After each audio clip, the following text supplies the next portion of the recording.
Rajkot central jail મોબાઈલની દુકાન બની છે। છેલ્લા 8 માસમાં 21 જેટલા મોબાઈલ, એક છરી અને એક ચાર્જર મળી આવ્યા છે।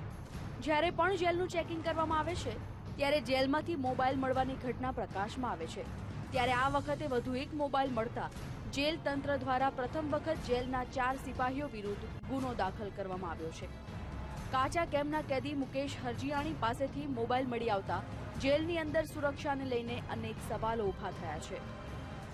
ગઈકાલે જે જેલમાંથી એક મોબાઈલ અને 3 બેટરી મળી આવેલી છે। જેલ પ્રિમાઇસીસની બહાર જે હાઈ સિક્યુરિટી યાર્ડ છે એમની બહારની બાજુ ગટરમાંથી એક મોબાઈલ સેમસંગ કંપનીનો અને 3 બેટરી મળી આવેલી છે। આ પૂર્વે અનેકવાર મોબાઈલ પકડાયા ત્યારે બીટીવી દ્વારા જેલની અંદરના જ કર્મચારીઓની સંડોવણી હોવાની શંકા વ્યક્ત કરવામાં આવી હતી। બાદમાં જેલ તંત્ર અને રાજકોટ પોલીસ દ્વારા તપાસ કરાતા જેલની અંદર ફરજ બજાવતા શિવભદ્રસિંહ ગોહિલ, મુકેશ ચાવડા, કિરીટસિંહ સોલંકી અને મયુર વિરડાની સંડોવણી હોવાનું આરોપીએ કબૂલ્યું છે। સમગ્ર મામલે પ્રદ્યુમનનગર પોલીસ દ્વારા 4 કર્મચારીઓ અને કાચા કેમ્પના કેદી મુકેશ હરજીયાણી વિરુદ્ધ ગુનો દાખલ કરવામાં આવ્યો છે। આ અંગે જો આ કર્મચારીઓની સંડોવણી બહાર આવશે તો તેઓને સસ્પેન્ડ કરાઈ શકે છે।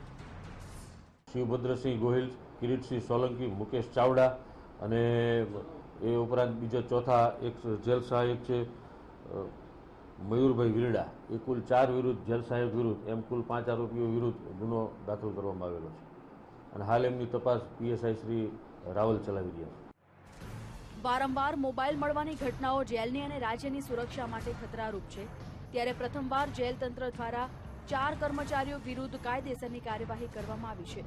ઊંડાણપૂર્વક તપાસ કરાય તો હજુ વધુ કર્મચારીઓ અને ઉચ્ચ અધિકારીઓની સંડોવણી બહાર આવે તેવી શક્યતા વ્યક્ત કરવામાં આવી રહી છે।